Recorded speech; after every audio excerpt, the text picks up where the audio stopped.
New studies find the symptoms of the CCP virus far stranger than initially expected.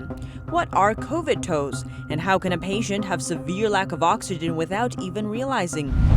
Many children falling ill in China after ingesting fake baby formula.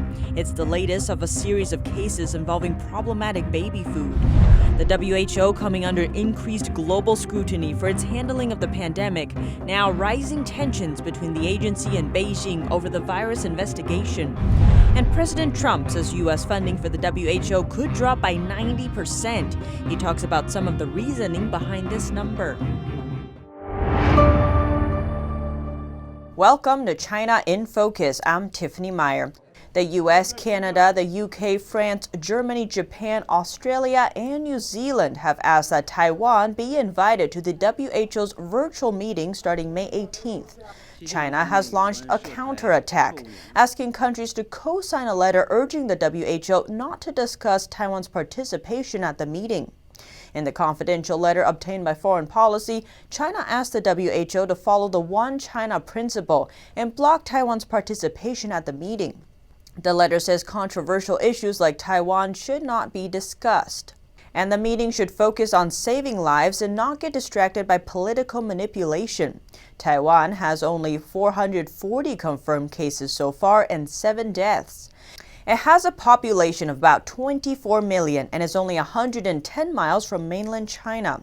Taiwan has never implemented any lockdown measures and is viewed as the world model for combating the CCP virus. There are tensions between the WHO and the Chinese regime over the investigation into the origin of the virus. The head of China's National Health and Welfare Commission said at a May 15th press conference that WHO never asked to visit the Wuhan P4 lab. This comes as a reporter questioned why China refused to let the WHO visit the Wuhan P4 lab. The spokesperson said China places great importance on cooperating with the WHO and reminded attendees that the WHO visited Wuhan for on-site inspections in January. But the WHO's representative in China, Dr. Gauden Galia, told Australian Sky News at the end of April that China refused to let the WHO investigate the virus's origin. 2 Turkish lawyers are suing the Chinese regime for damages. They allege China failed to control the epidemic and attempted to cover it up by silencing whistleblowers and underreporting the number of infections. Turkey has over 140,000 cases and nearly 4,000 deaths. That's according to the Johns Hopkins University. But many believe the number is much higher due to the number of people who haven't been tested. Many people think the CCP virus is just a dry cough or fever, but it's far more unpredictable than that. Virus patients are reporting a variety of symptoms, some as odd and mysterious as a loss of touch, red bumps on toes, and even life-threatening oxygen shortage that can go undetected by the patient. A new international study surveyed over 4,000 COVID-19 patients in a total of 40 countries. It concluded that the virus causes significant deterioration, not only in some people's smell and taste, but also in their sense of touch. This can help doctors diagnose CCP virus cases since nasal blockage from viral diseases like the cold or flu doesn't result in a sensory loss. There's also a skin condition known as COVID toes that's baffling doctors. It's a rash on the toes that appears as red or purple lesions. Researchers in Spain say the curious symptoms are increasingly being detected in COVID patients, especially children and young people. The lesions resemble those of chickenpox or measles that typically appear in winter and usually heal without leaving marks on the skin. Similar symptoms have been reported in Italy, France, and Spain. Another symptom is a sudden loss of consciousness or even death without warning signs. The phenomenon is called silent hypoxia, where the patient has dangerously low oxygen levels in the body but doesn't immediately develop shortness of breath. The patient is thus able to breathe and even talk normally, unaware of any danger. And the delayed symptoms can mean the situation becomes increasingly worse before the patient finally seeks medical help. blood clots are also common. Michael Levy, a medical expert from Brown University, said last week that blood clotting has become, quote, probably the most important thing that's emerged over the last 2 months. It can cause dangers from life-threatening strokes and blood vessel blockage to skin lesions like COVID toes. And it can be days or even months after respiratory symptoms have resolved before it manifests. The unpredictable nature and odd symptoms of the CCP virus have left scientists around the world scratching their heads, and there are still no proven therapies for the disease. Multiple children have fallen ill in central China after they were fed fake baby formula. It's the latest of a series of cases involving problematic baby food. Several children in China were sickened after being fed a protein drink sold as baby formula. The reports came from Chenzhou City in Hunan Province. According to Hunan TV, the children's heads began to deform after being fed a product called Bei'an Min. It's passed off as infant milk and sold to parents. The children developed eczema and lost weight. Some would repeatedly slap their heads uncontrollably. They were diagnosed with rickets, a softening and weakening of bones in children caused by malnutrition. It's unclear how long they were given the formula. One parent told Hunan TV when she bought the product, she noticed it had a protein drink label, but store clerks told her it was another name for baby formula. After being contacted by the media, the manufacturer said that the product had been discontinued, adding that it met quality standards for protein drinks. Local authorities are investigating. This is the second series of cases of formula-caused sickness in the same city within 1 year. In late March, at least 10 parents wrote a joint letter requesting an investigation. Their children's heads also became deformed after being fed a protein drink called Shuar Tai. The parents purchased the drink after it was recommended by doctors from a local children's hospital. Later, city authorities announced the doctors in question had been suspended for a year. They also said the affected children will be given health checks and the families will be compensated. But on Thursday, several parents told Beijing News that they hadn't received compensation and that no health checks were performed. Why do cases like this keep happening after repeatedly being banned? The reason is simple. The so-called supervision is just a formality. For the perpetrators, after paying some money, everything is okay for them. The reports come 12 years after China's tainted milk scandal, where massive amounts of milk powder were laced with melamine. The tainted milk powder killed half a dozen children and poisoned hundreds of thousands of others. Multiple top officials who were deemed responsible for the scandal were punished, but several of them were later reappointed to new positions. Among them was China's former head of the Food Safety Department. 6 years later, he became the director for drug safety. On his watch, an ongoing problem at the time, the production of substandard vaccines escalated, becoming the country's worst health crisis in years. Another of the officials, the former director of the National Quality Inspection Office, later became the National Deputy for Fighting Pornography and Illegal Publications. An investigation by Beijing News showed that between 2008 and 2014, 1/3 of the officials disciplined in various scandals were later given new posts. On the other hand, the father of a girl sickened by tainted milk was accused of blackmailing and jailed for 5 years. His daughter developed kidney stones from the laced milk. He campaigned for compensation from the formula maker, but the company sued him for extortion instead. Jiang Yalin's daughter also got kidney stones because of the contaminated milk. Disasters happen again and again. The most important reason is that the perpetrators didn't receive severe punishment by the law, while the victims have not received fair and reasonable compensation. Both Jiang and He say if the system doesn't change, cases like these will continue to happen. President Trump says U.S. funding for the WHO could drop by 90%. He talks about some of the reasoning behind this figure. President Trump clarified one way the administration was considering changing U.S. funding of the WHO. He said the U.S. might only give the same amount of money the Chinese regime gives. President Trump responded to a Twitter post from Fox Business anchor Lou Dobbs. Lou, this is just one of numerous concepts being considered, under which we would pay 10% of what we have been paying over many years, matching much lower China payments. It means instead of paying over $400 million, the U.S. would drop payments to no more than $40 million. Trump stopped funding the WHO last month. He's mentioned before how early in the virus pandemic, the WHO opposed travel bans and how the organization is too close with communist China. The head of the WHO and another official in the organization repeatedly praised Beijing's virus response efforts. But the praise is raising suspicions now in light of the regime's cover-up of the virus's danger. WHO officials reject notions they are close with Beijing and say cuts in funding would hurt their efforts to stem the virus. Trump administration officials have suggested directing money to groups like the Red Cross and Doctors Without Borders instead. The latest legal clash over a governor's lockdown measures is happening in Michigan. Residents and some officials have filed at least 3 lawsuits against Governor Gretchen Whitmer since mass closures began there. A Michigan judge listened to arguments Friday about whether the governor's lockdown orders are within legal boundaries. You know, we take this seriously. This is not a suggestion. These are not thoughts about how you can protect yourself. This is the force of law, and we expect people to follow the law. The state has seen some of the most heated protests in the nation. Some protesters even came armed. The Republican-led legislature says the governor's taken her power under the law too far. This case is instead about a question of whether a governor, this governor, or any governor in the future can exercise effectively a limitless, unilateral, temporally unbounded authority. Pointing out the governor's suggestion that a full reopening could be held off until a vaccine is created.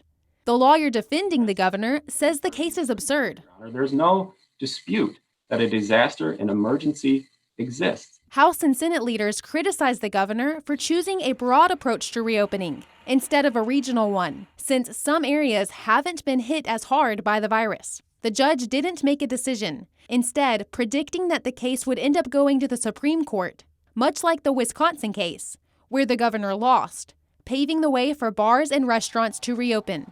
Melina Weiskup, NTD News. Michigan's governor has not set a date when retailers and other companies can reopen. The state now has more than 50,000 cases of the CCP virus, and tens of thousands have recovered. Half of the state hardest hit by the virus has started reopening. That's according to the governor, who also said the plan is to reopen businesses without the crowds and a phased approach. NTD's Miguel Moreno has more on what's good to go. Business owners in certain industries have been given the green light to start reopening in at least half of New York's regions. Horses and race cars will be allowed to hit the tracks by June 1st with some restrictions, no fans. The governor said the plan is to have economic activity without risking a spike in infections. Or what economic activity is willing to reopen without a crowd, right? They're talking about this in terms of sports. You can have baseball without a crowd, but it can still be televised. Construction, manufacturing, and other industries are opening in 5 out of the state's 10 regions, but New York City, the epicenter of the pandemic, is still under tight orders. The peak number of new cases in a day was about 1,200 this week. Compare that to 6,300 at the height of New York's pandemic. It's a big drop. When asked about restaurants suffering under the shutdown yesterday, Mayor Bill de Blasio said business owners he spoke to have showed support for the restrictions. And in fact, I think I mentioned a number of them said they don't feel they can come back effectively until they can get to higher capacity and have fewer restrictions to create the right atmosphere. So this is an ongoing conversation. But an upside for New Yorkers, they're still able to come out to enjoy the weekend heat with social distancing restrictions attached. Miguel Moreno, NTD News, New York. British researchers are looking for a new way to detect the virus in people with the help of man's best friend. British researchers are trying to find out if dogs can be trained to sniff out people infected with the CCP virus, even before they show symptoms. It's proven that dogs can detect certain diseases like malaria. Now it's up to the researchers to find out if the same goes for the virus. In order to do it, they have to collect samples from people that are infected as well as from those that aren't. We're asking people to wear these face masks for a few hours, and then we carefully collect those. And the other thing we're going to do is get people to wear nylon socks. The socks used are an effective, easy way to collect odors from people. If the dogs prove themselves able to detect the virus, they will be put to work at British borders. There, they will help stop people from importing the virus. So in order to get the economy going again, we've got to open up our airports. And we think the dogs can play a really great role here. The researchers say their goal is that dogs will be used around the world as a non-invasive means of detecting the disease. In our global news briefs today, Singapore reported over 460 new virus cases, and beaches in parts of Europe are opening up again. Singapore registered over 460 new infections, taking the country's total to over 27,000 cases. The vast majority of those newly infected are migrant workers living in dormitories. 4 are permanent residents. Singapore also reported 1 more fatality, bringing the death toll in the island nation to 22. In Italy, all travel curbs to the country will be lifted from June 3rd. The government announced the decision on Saturday in an effort to salvage the upcoming vacation season. Shops and restaurants across the country are preparing to reopen with strict social distancing and hygiene rules. Thousands of Greeks flocked to the seaside on Saturday when more than 500 organized beaches reopened. Authorities lifted lockdown on the beaches sooner than expected in response to a heat wave with temperatures surging over 100 degrees. And the French city of Nice also opened some of its beaches. Despite cloudy weather, residents in the French Riviera put on their bathing suits and cooled down in the sea. But they were banned from sitting or sunbathing by the shore. A California produce packaging supplier is experiencing the boom and burden of the CCP virus. It's seeing a huge increase in sales as well as expenses to keep the workplace safe. For some U.S. companies like California's Emerald Packaging, the coronavirus outbreak is both a boon to sales and still a burden. As the nation clamped down earlier this year with stay-at-home orders, demand for plastic bags of produce exploded. Emerald Packaging owner Kevin Kelly, who sells plastic packaging for food like licorice and cauliflower florets, says consumers saw packaged goods as safer than unwrapped produce. So in March, literally probably in those 3 weeks in March, our year-over-year in bookings increased 150%. And then in April, they increased 10% again. But while the novel coronavirus changed consumer habits, it also forced expensive changes at the company, about $350,000 in new and unexpected costs. For instance, we have 6 people walking around the factory right now, cleaning full-time, 2 each shift, and they're cleaning all the spaces that the people who run the machinery don't clean. So guardrails, desks, bathrooms. $10,000 was spent on 6 high-tech backpacks that these workers now use to hose down floors. The company is also taking temperature checks seriously, no matter the price tag. Right now we're using the guns that you point to someone's forehead, but we just spent $42,000 on a new system that will automate temperature checking as people walk in. So it's a computer system.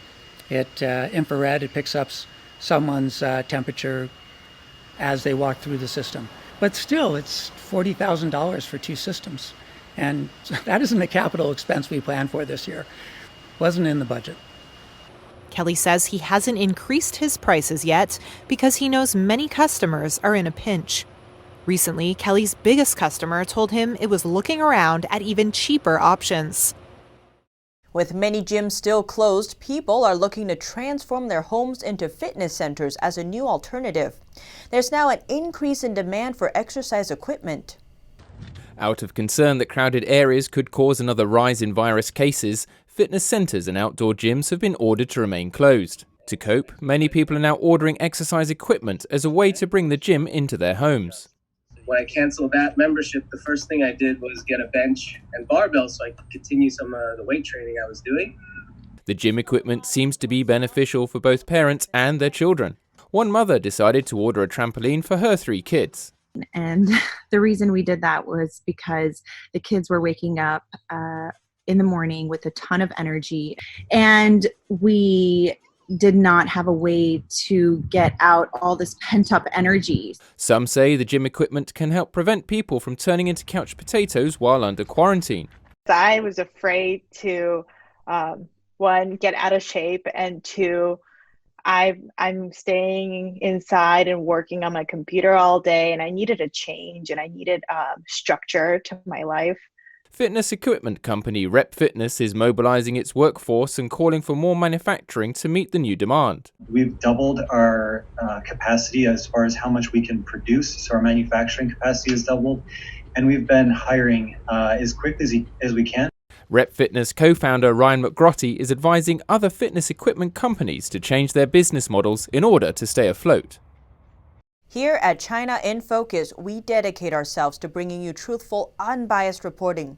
Don't forget to subscribe for the latest updates and see you next time.